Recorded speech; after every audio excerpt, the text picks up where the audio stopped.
Narito na ang nagbabagang balita sa oras na ito. Patuloy po makaranas ng masungit na panahon ang mga probinsya sa Bicol, Southern Luzon at Central Luzon, kasama na ang Metro Manila dahil sa bagyong Waning ayon sa Pag-asa. Ang mga ito ay nasa ilalim ngayon ng signal number 2 at number 1. Sa Albay, rumagasa na rin ang lahar mula sa dalisdis ng Bulkang Mayon. Sa ngayon, tinatayang nasa 50 kilometro hilagang silangan ng Daet, Camarines Norte, ang sentro ng bagyong Waning.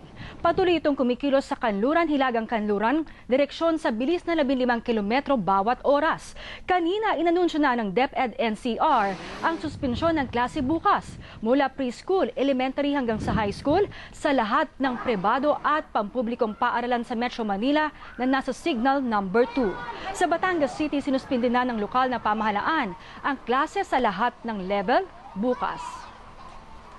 Maging una sa balita, i-text ang alert on sa 2366. At narito na mga balitang dapat tutukan sa bandila.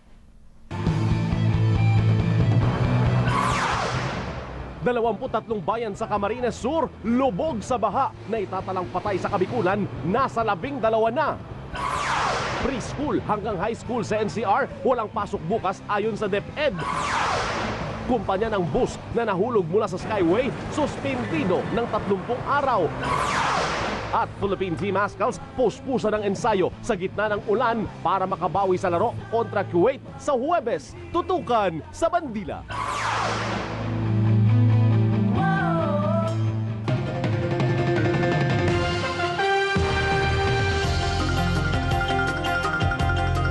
Ang bahaging ito ay hatid sa inyo ng Boracay Rum.